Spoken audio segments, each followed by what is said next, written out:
World's Finest number 14, written by Paul Levitz, art by Robson Roca. Last issue can essentially be entirely skipped because nothing in it comes up except for Desaad has been attacking all of Karen Starr's businesses. But that's still happening in this issue. So we pick up in the Catskill Mountains where Huntress is sleeping in a safe house, but then, oops, turns out the safe house is being set on fire.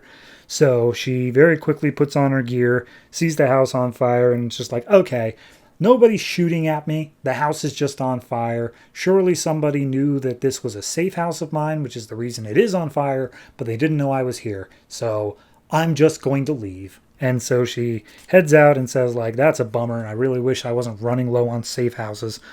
So we then cut to New York, specifically Woodstock, where Karen and Helena are walking down the street. And for some reason, they make a thing out of Helena drops her ice cream, and Karen grabs it, like, by the ice cream and puts it back onto her cone. And Helena's like, that's gross, throws it away. Then they run into a fortune teller on the street who says, like, oh, there's great evil in your life. Some darkness is coming. And she's like, yeah, tell us something we don't know.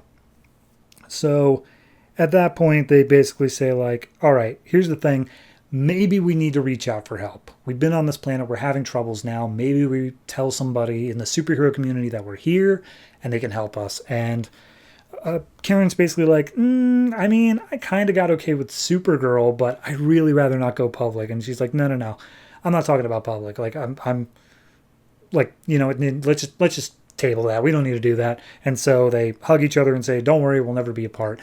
And then Karen adds in, unless I'm sleeping with some hot guy. So then we go to Desaad, who is looking over a completely destroyed, like, city, I guess. It's so vague as to what it is, but he's like, yes, I will feed off of their fear and their desperation or whatnot. Go, my soldiers. And he sends down these 3 robot-looking guys with one other robot-looking guy with special armor, and just like, oh, shall we armor the honored ones for battle? And Desaad's like, no. Let them gestate until next issue. Then we will let them out. For now, you all go, before they summon the rest of these world's heroes, and I have no ability to get back home. Because the whole thing Desaad's doing is he's going into all Karen Starr's places, he's ransacking them, trying to find tech to be able to get back home.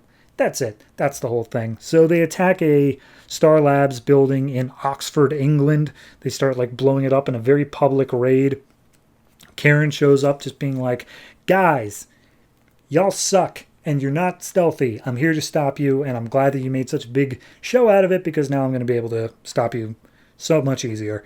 We see inside the building the lead robot guy is bringing one of the scientists deep into the facility to get the research out, and Helena just shoots his gun with an electrified arrow and then kicks him in the head. We see Karen outside is taking care of one of their attack helicopters that then explodes open with 3 parademons.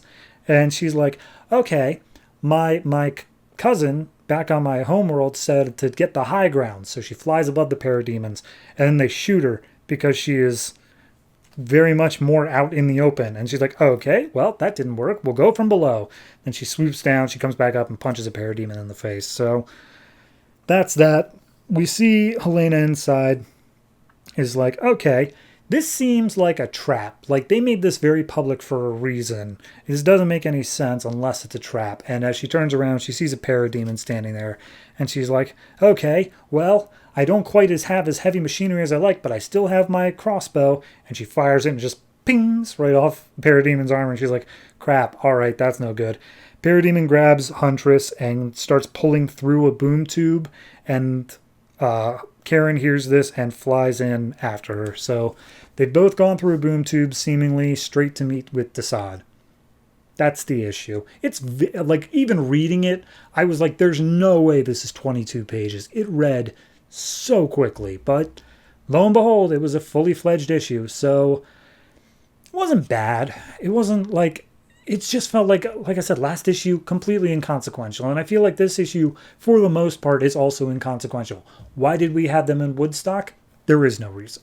it was just to fill the pages. It's to show a little bonding moment, but in reality, we could have had that anywhere, and we just chose to be in Woodstock for some reason. So overall, kind of just a empty issue. The only thing you really need to know is they went through a boom tube and they're about to meet Desaad. That's it.